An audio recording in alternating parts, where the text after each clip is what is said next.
Next നമ്മൾ പറയാൻ പോകുന്നത് ലഗ്രാഞ്ചസ് തിയറമാണ്. വളരെ വളരെ ഇമ്പോർട്ടൻ്റ് ആണ്, എക്സാമിന് ചോദിച്ചിട്ടുണ്ട് കേട്ടോ. ഓക്കെ, നോക്കാം. If G is A finite group of order N and H is A sub group of order M, then M divides N. Or നമുക്കത് വേർഡ്സിൽ ഇങ്ങനെ പറയാം: order of A sub group of A finite group divides order of the group. Okay, അതായത് ഇവിടെ G എന്ന് പറയുന്ന ഒരു group ഉണ്ട്. അതിൻ്റെ ഓർഡർ എന്ന് പറയുന്നത് എൻ ആണ്. എച്ച് എന്ന് പറയുന്നത് ജിയുടെ സബ് ഗ്രൂപ്പാണ്. അതിൻ്റെ ഓർഡർ എന്ന് പറയുന്നത് എം ആണ്. അങ്ങനെയാണെങ്കിൽ എൻ ബൈ എം ചെയ്യാൻ പറ്റും. That is M divides N. അപ്പോൾ നമുക്ക് എന്ത് പറയാം? എൻ എന്ന് പറയുന്നത് എമ്മിൻ്റെ ഒരു മൾട്ടിപ്പിൾ ആണെന്നും പറയാം, അല്ലേ? അതല്ല ഇതിൻ്റെ മീനിങ്. എം ഡിവൈഡ്സ് എൻ എന്ന് പറഞ്ഞാൽ എന്താ? എൻ ബൈ എം എന്ന് എഴുതാം. അതായത് എൻ എന്ന് പറയുന്നത് is a multiple of M ആണ്.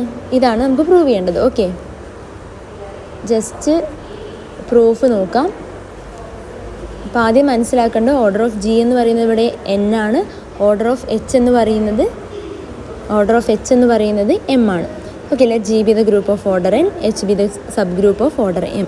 Since G is finite, G finite ആയതുകൊണ്ട് തന്നെ അതിന് ഫൈനൈറ്റ് ആയിട്ടുള്ള ഡിസ്റ്റിങ്ക്റ്റ് കോസെറ്റുകൾ ഉണ്ടാവും എന്നാണ് പറഞ്ഞിട്ടുള്ളത്. ഓക്കെ, ഇനി നിങ്ങൾ മനസ്സിലാക്കേണ്ട ഈ ഒരു തിയറം പ്രൂവ് ചെയ്യാൻ നിങ്ങൾ അറിയേണ്ട കാര്യം എന്താണെന്ന് വെച്ചാൽ, നമുക്ക് ജിയിലുള്ള എല്ലാ കോസെറ്റുകളുടെയും യൂണിയൻ എടുത്തു കഴിഞ്ഞാൽ ജി കിട്ടും.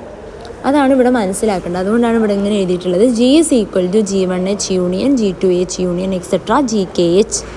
അതായത് കെ കോസെറ്റുകളുണ്ട്, അതിൻ്റെ യൂണിയൻ എടുത്തു കഴിഞ്ഞാൽ നമുക്ക് ജി തന്നെ കിട്ടും.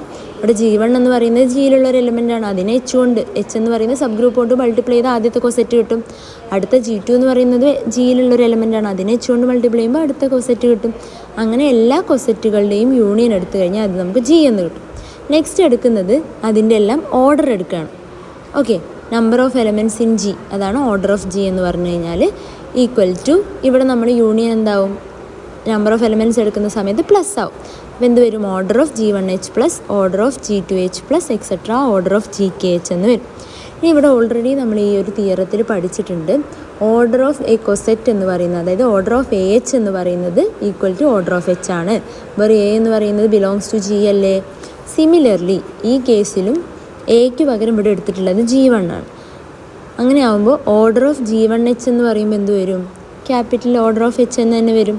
കാരണം എന്താ? Order of a coset is equal similar to the order of sub group.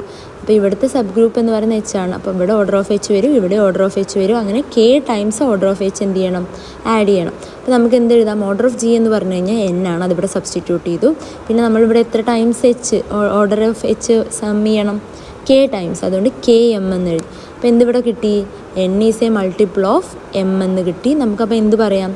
M divides N എന്ന് പറയാം. അതല്ലേ നമുക്ക് പ്രൂവ് ചെയ്യേണ്ടിയിരുന്നത്.